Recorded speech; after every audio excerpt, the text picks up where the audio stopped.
What you're about to see is a subtle braking mistake that was costing my student nearly a second per lap. And once we fixed it, the lap times instantly improved. I'm Marian and I've been coaching sim racers for a long time. But this was one of the first cases where trail braking actually made a driver slower, and it's likely that you're doing the same mistake. Let me explain. It was obvious from the first laps that Yannick was in total control of the car. Look at his brake traces and how the car is behaving.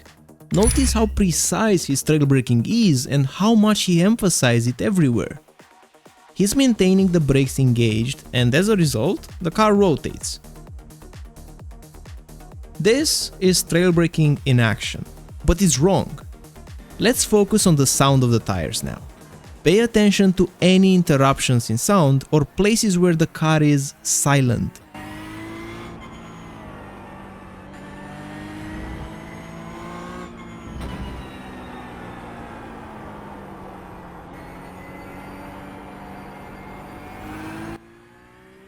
Can you tell what's the problem here? As you might know, being fast is all about rotation. But here's something subtle and easy to miss. The earlier you make the car rotate, the closer to the limit you'll be. If your car is silent in any phase of the corner, it means you're under the limit. Man, so I just want to tell you that you're doing a really good job at controlling the car. Yeah. But you're too dependent on trail braking for rotation. Like, your braking is more or less looking like this. You're braking in two stages, that's fine. One big block to slow the car down and then a smaller one for trail braking. But you know what's happening is that you over-exaggerate the trail braking phase. You hold the brakes too much, and that is because you don't get the rotation that you need earlier.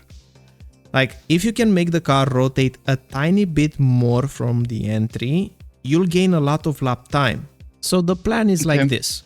We need to get more rotation on corner entry, and we'll do it by braking later and with a little bit more aggressiveness, because when we do that, we shift more weight quickly on the front end, and then the rear will get loose.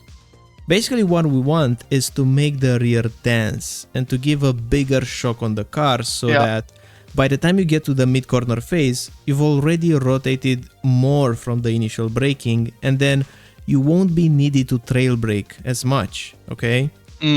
Hold up for a second. If you enjoy seeing the breakdown of concepts like this, consider subscribing.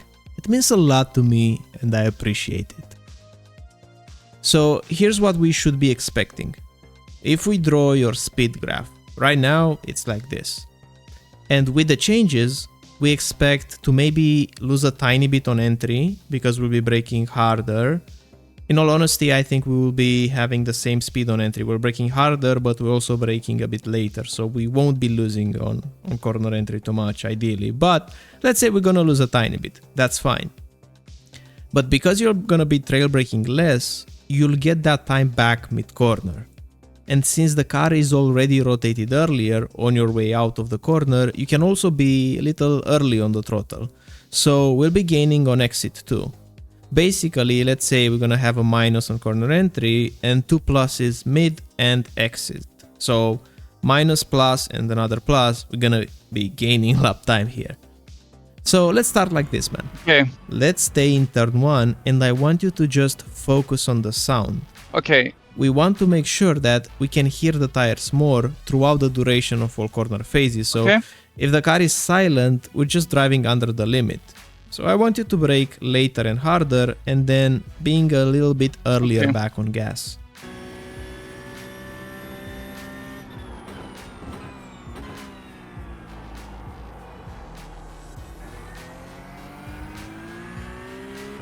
Alright, you're doing progress. We can hear the car a tiny bit more, but let's be even more aggressive. Brake later, harder, trail braking a little bit less, and then smash the throttle.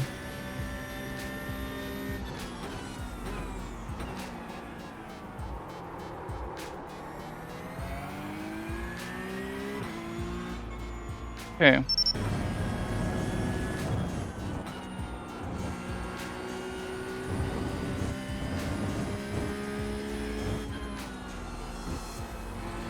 Smash the throttle. Okay. The thing that I want you to take away from this the most is that getting the rotation early on is a big advantage. Like, we need to get that rotation a lot earlier, because if we brake, like we discussed, like this, with a super long trail brake, this means that our throttle application will be quite late. So what we want to do is to shift this throttle application a little bit earlier. But this means we have to finish the braking earlier, so that, let's say, I'm going to do it with blue. We're going to put our throttle input here. It means that our braking has to change, or we need to get that rotation early enough. So if I do the braking with, let's call it brown, we can brake later harder to disrupt the balance, be more aggressive with the downshift, and then when we transition to the trail brake, we won't be needed to do such a long trail braking. We're still gonna trail brake, don't get me wrong. Trail braking is awesome, but we can't do it for so long. So once again, the tools for getting that rotation is this disruptive peak in brake pressure, combined with doing more aggressive downshifts. Downshifting a lot faster, downshifting a lot quicker. This will kick the rear end, and we will be able to put the throttle early. This is the main takeaway, so make sure you're avoiding this mistake of having a very late throttle input because you're trail braking all the way too much time, and feeling and hearing the tires being under the limit here in this phase. So you want to push more speed into the corner, get that rotation early on, put the throttle a bit earlier, and still make the corner. Let's watch this together. This is an F3 lap that I did a while ago. And let's focus on the rotation that I get right from the entry, right from the first touch of the brake. And now let me show you with slow-mo. So if we put it on 0.5 and we hit play, notice the steering wheel here. I'm barely turning into the corner. I'm almost having 0 degrees of turning angle into the corner. I'm almost counter steering on the way in because I get all the rotation from the braking itself. All the rotation gets early, and then I'm trail braking, but big chunk of the rotation happened on the initial part of the braking itself. So think about it. Think about it. Why to put all the stress on the trail brake if you can shift the balance towards the front early enough so that the car slightly oversteers on corner entry?